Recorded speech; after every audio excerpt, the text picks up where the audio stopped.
खिलाड़ी। जी, मैं inspector Sachin Kulkarni, Mumbai police. हम कोर्ट के विशेष आदेश पर आपके मनोरोग केंद्र की एक पेशेंट शोभा यादव जी को अपने साथ मुंबई ले जाने आए हैं। लेकिन मिसेस शोभा यादव को तो मुंबई के 2 पुलिस अधिकारी आधे घंटे पहले ही यहाँ से ले जा चुके हैं। प्लीज मुझे बता दो कि मेरे माँ बाप कहाँ हैं। मैं दोबारा यहाँ पर कभी नहीं आऊंगी, तुमसे कभी नहीं मिलूंगी। पैसा रुपया मुझे कुछ नहीं चाहिए। मेरी बात मानो सुमन, तुम्हारे माँ बाप के बारे में मुझे कुछ नहीं पता।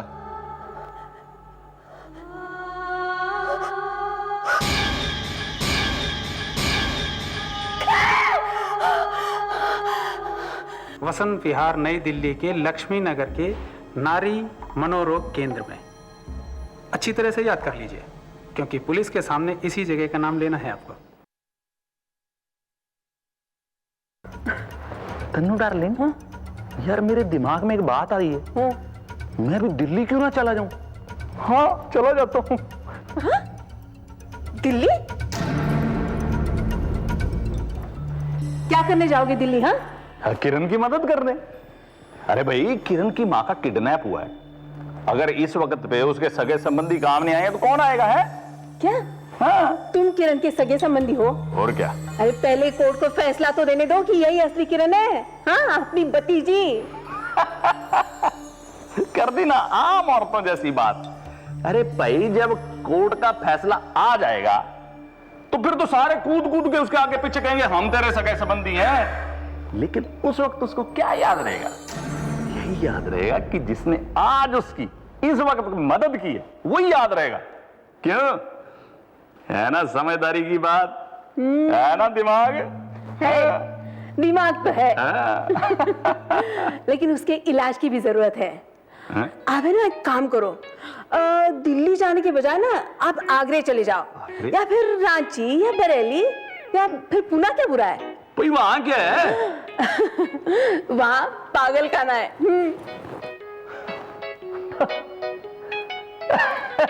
ये हमारे दूर की कौड़ी को इतनी जल्दी कैसे समझ सकती है? आ जाएगी, समझ आ जाएगी, 1-2 दिन में आ जाएगी। इसको तो समझ आ जाएगी, लेकिन मेरी समझ में ये क्यों नहीं आ रहा है कि ये जो शोभा यादव का किडनैप हुआ है, इसके पीछे किसकी चाल है? सोच बल्लू, सोच। ओए तू सोच सकता है, ओ यू कैन डू इट। सोच सोच।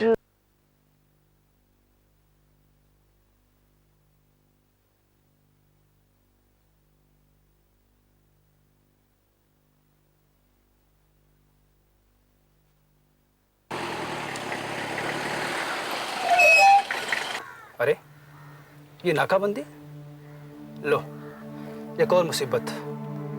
खैर, हम लोग भी पुलिस की वर्दी में हैं, डरने की क्या बात है। चलो देखते हैं।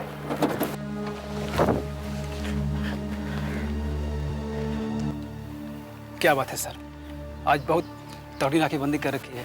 कोई आ रहा है क्या यहाँ? क्यों, तुम भी तो पुलिस वाले हो, तुम्हें नहीं मालूम? और ये क्या है? जीप दिल्ली पुलिस की और वर्दी मुंबई पुलिस की? अरे हाँ सर, दरअसल हम लोग मुंबई पुलिस के ही हैं, लेकिन ये जीप हमें दिल्ली पुलिस ने दी है एक हार्डकोर क्रिमिनल को ले जाने के लिए। अच्छा,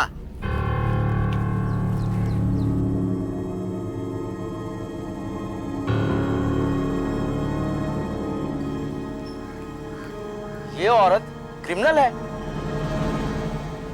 लगती तो नहीं। इसके पेपर्स कहाँ हैं? दिखाओ। क्या किया है इसने? और ऐसे बांधा जाता है क्रिमिनल को, वो भी एक औरत को? हथकड़ी क्यों नहीं लगाई? मैडम, क्या जुर्म किया है आपने? आप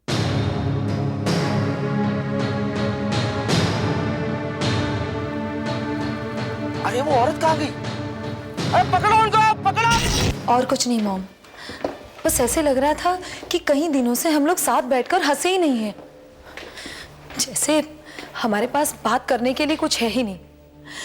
मॉम, हम लोग नॉर्मल बातें क्यों नहीं कर सकते जैसे दूसरों घरों में होती है? सोनल,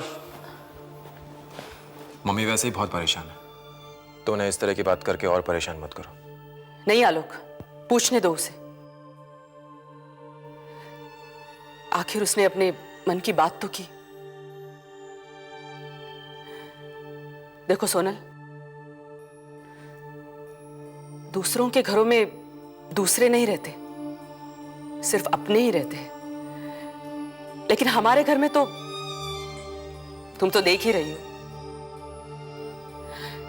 तो फिर हम दूसरों के घरों जैसे नॉर्मल बातें कैसे कर सकते हैं?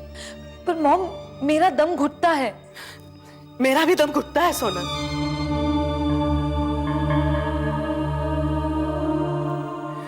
लेकिन क्या करूं? इस घर को छोड़ के चली जाऊं?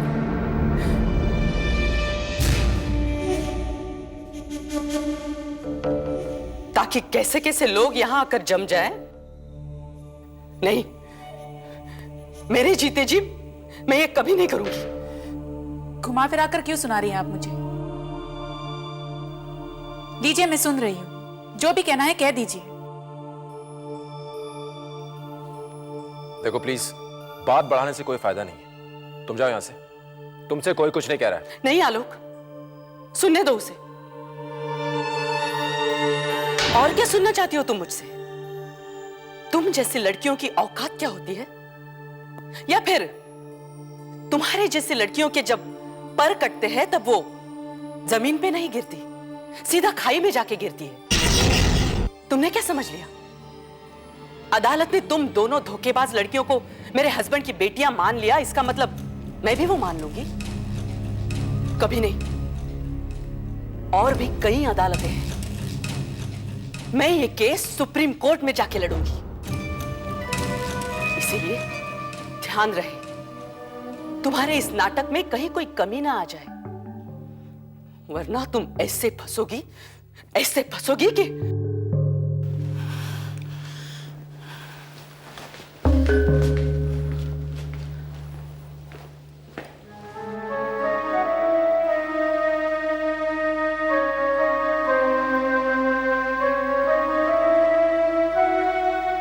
अगर मेरी वजह से तुम्हें तकलीफ हो रही है तो तुम प्लीज मुझे माफ कर दो।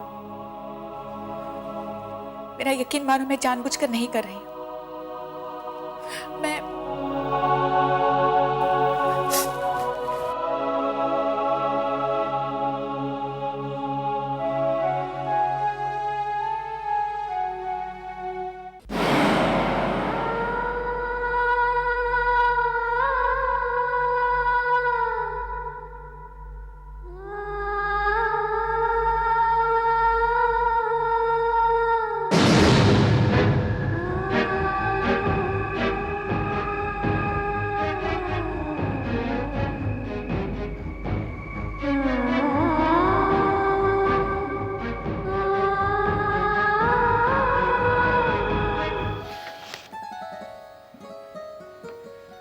Good morning, everybody.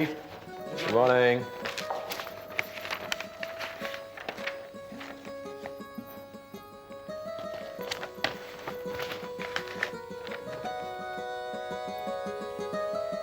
हाँ सरोज पुत्र, वो तेरी माँ ने और मैंने ना सारी की सारी नई फिल्में देख डाली हैं। हाँ, और हमने ना सन्नी देओल की फिल्म देखी तो तेरी माँ कहने लगी तुम अपनी मूछें कटा दो, तुम भी सन्नी देओल लगोगे। है? तो आजकल ना मैं सन्नी देओल लग रहा हूँ तेरी माँ को। हाँ पुत्र, लेकिन तुमने नहीं देखनी फिल्में। हाँ, तेरा तो पहले ही दिमाग फिल्मों में लगा हुआ है। पढ़ाई करनी है, पढ़ाई। हाँ ओके पुत्र, बाय बाय।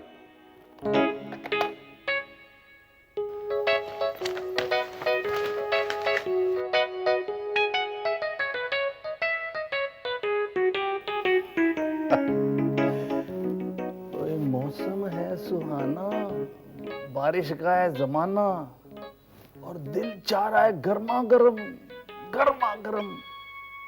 चाय पकौड़े खाना।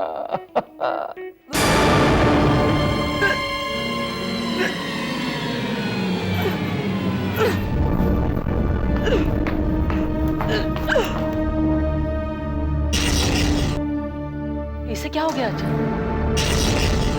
आप बैठिए, मैं देखता हूँ। रिलैक्स मॉम, कुछ गलत खा लिया होगा।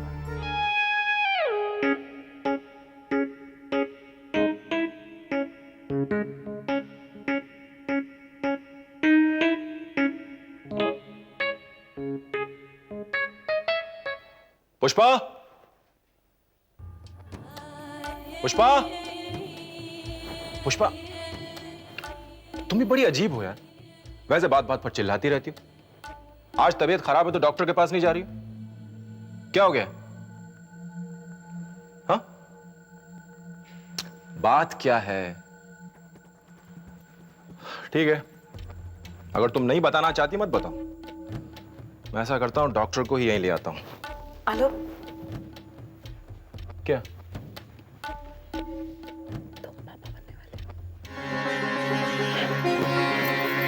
Really? मैं पापा बनने वाला हूँ। वाह Pushpa, I really love you for this Pushpa.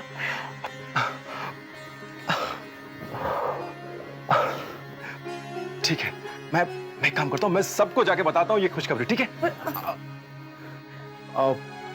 वैसे एक बात बताऊं, थोड़ी सी शर्म तो मुझे भी आ रही है।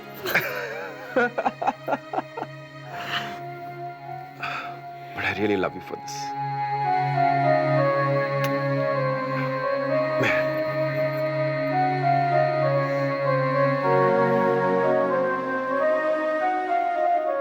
इंस्पेक्टर सचिन, मैंने तुमसे पहले ही कहा था कि इस आहूजा वाले केस में जरा हाथ खींच कर काम करो, लेकिन तुमने मेरी एक बात नहीं मानी और देखो क्या हो गया।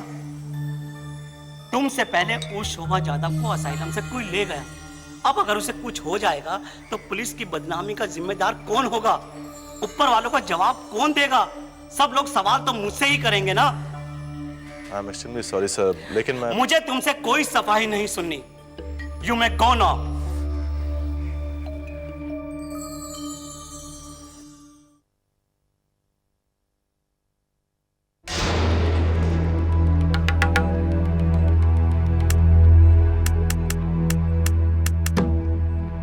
हेलो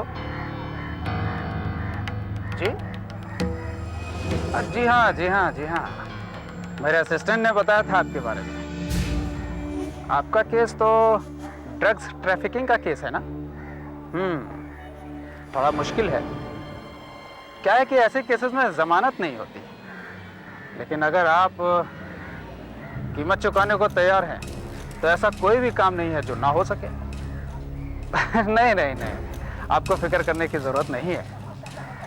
आप तो बस मेरी फीस एडवांस में पहुंचा दीजिए, बाकी हम संभाल लेंगे जी।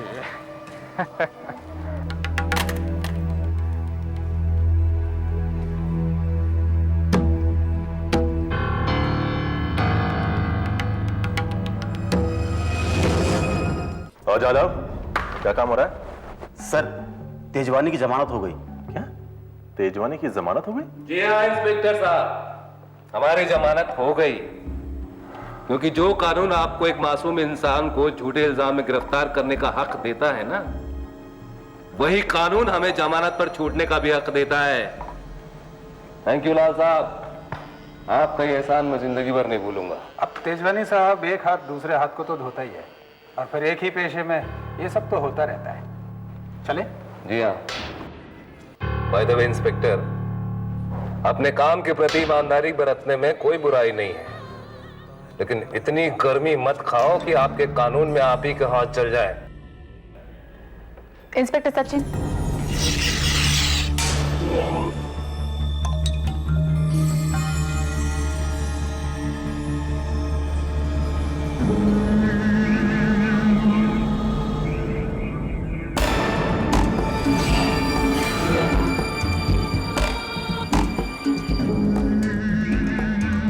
मैं आपसे कुछ कहना चाहती हूँ, मैं अपना बयान देना चाहती हूँ। आप हमें बयान देने के लिए मजबूर नहीं हैं। वैसे भी आपका केस अब कोर्ट में जा चुका है। कोर्ट में जाने तक पता नहीं क्या हो जाए, कहीं मेरी सच बोलने की हिम्मत जवाब न दे जाए। आप प्लीज सुन लीजिए मुझे क्या कहना है। मैं झूठी हूँ, मैं एक नंबर की झूठी हूँ।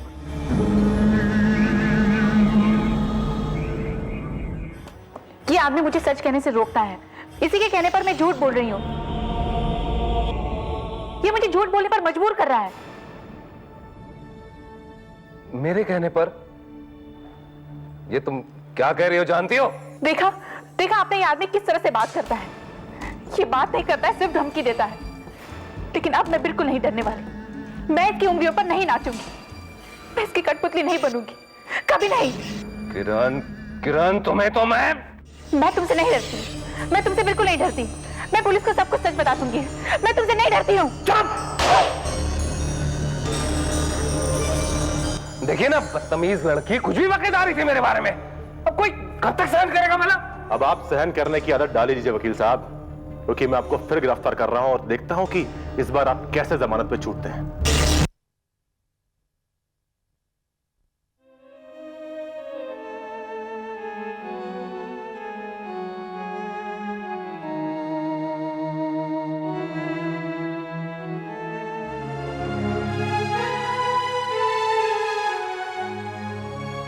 कहाँ ढूंढूं मम्मा को?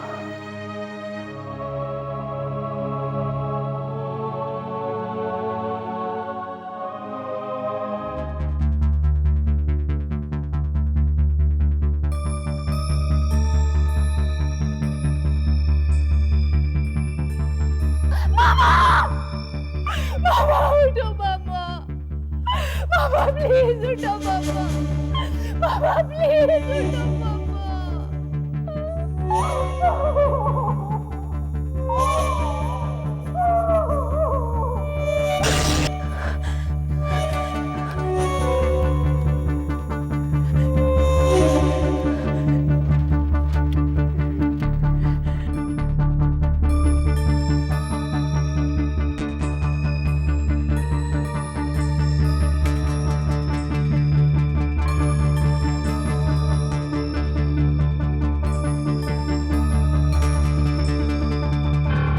आगे मम्मी मिली? कहाँ मिली अभी तक, लेकिन मैं उन्हें ढूंढ लूंगी, जरूर ढूंढ लूंगी। बस भगवान मुझे वो सब ना दिखाए जो मेरे पूर्वाभास मुझे दिखा रहे। पूर्वाभास? फिर से? अब क्या देखा तुमने? वही जो मैंने आपको पहले बताया था इंस्पेक्टर साहब, लेकिन इस बार मैंने स्ट्रेचर पर पड़े इंसान की शक्ल भी देखी है। पता है वो कौन है? इंस्पेक्टर साहब, वो मेरी मम्मा है। आप सोच नहीं सकते, ये सब देखने के बाद मेरा मम्मी को ढूंढना कितना जरूरी हो गया। कहीं उन्हें कुछ। आई कैन अंडरस्टैंड किरण, तुम चिंता मत करो, मैं तुम्हें दोबारा फोन करता हूँ। ओके।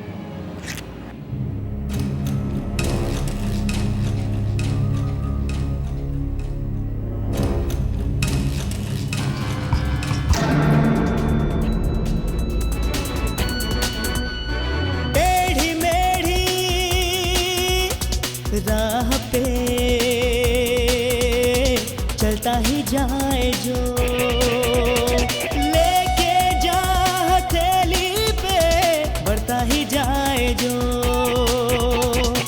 मुश्किलों को पीछे छोड़ दे, रुख हवाओं का मोड़ दे, मुश्किलों को पीछे छोड़ दे, रुख हवाओं का मोड़ दे, अपने नाम जो कर जाए हर बाजी, वही है खिला